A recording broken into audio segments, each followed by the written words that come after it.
Tout de suite le billet de Nicole Ferroni. Bonjour Nicole. Oui, bonjour. On me dit ce matin, Nicole, que vous êtes innovante. Oui, parce qu'aujourd'hui, écoutez, je ne vais pas vous faire une chronique, mais vous refaire une chronique, celle du mois d'avril concernant la réforme de la justice, mais dont le texte sera voté aujourd'hui dans quelques heures à l'Assemblée. Alors vous me direz, c'est pas grave Ferroni, on rémunérera cette photocopie de chronique par des photocopies de chèques. Eh ben, allez-y. Et oui, et donc je me joins aux défenseurs des droits pour répéter in extremis à Madame Beloubet, garde des Sceaux, les dangers de cette réforme. Donc c'est parti. Alors prenons le cas d'un citoyen médiocre lambda dans la justice du futur, à savoir moi. Alors que j'ai prêté mon ordinateur à mon collègue belge du mardi, Alex Vizorek, afin qu'il le répare, celui-ci me le fourre par inadvertance de virus belge qui empêche désormais le bon fonctionnement de cet ordinateur.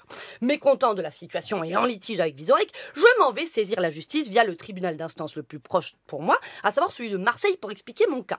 Bonjour monsieur, je suis Madame Ferroni et je viens vous voir car je veux saisir la justice depuis que mon collègue a bousillé mon ordinateur. Ah là là, Madame Ferroni, mais je vois que vous n'avez pas lu la réforme, car si vous l'aviez lu, vous sauriez qu'en vertu de l'article 53 qui prévoit la fusion-spécialisation des tribunaux d'instance, les tribunaux d'instance n'assurent désormais que certaines compétences, et dans le cas de Marseille, nous nous occupons exclusivement de la falsification de responsabilités en logement indigne, le recel d'avenir via PPP scolaire et le trafic de tapenade. Pour tout ce qui concerne les Belges et les ordinateurs, il faut aller au tribunal de Tarascon. Moi, quoi? Je dois aller au tribunal de Tarascon pour expliquer mon litige? Eh oui, madame, enfin, à condition bien sûr que vous vous soyez réconcilié d'abord avec le Vizorek. Et moi, je dis, mais monsieur, je vais pas me réconcilier avec le Vizorek puisque je suis en litige. Donc, par définition, je suis en litige. C'est stupide.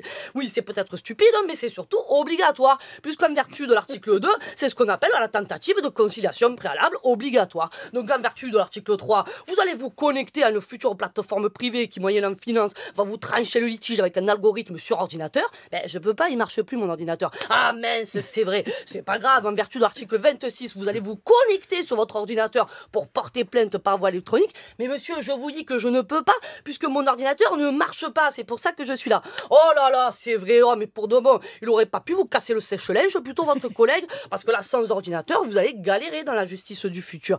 Mais madame la ministre a dit qu'en cas de besoin, des agents seraient là pour m'aider à saisir le juge en ligne. Ah, le juge, parce que vous comptiez voir un juge. Oh Roger, t'entends?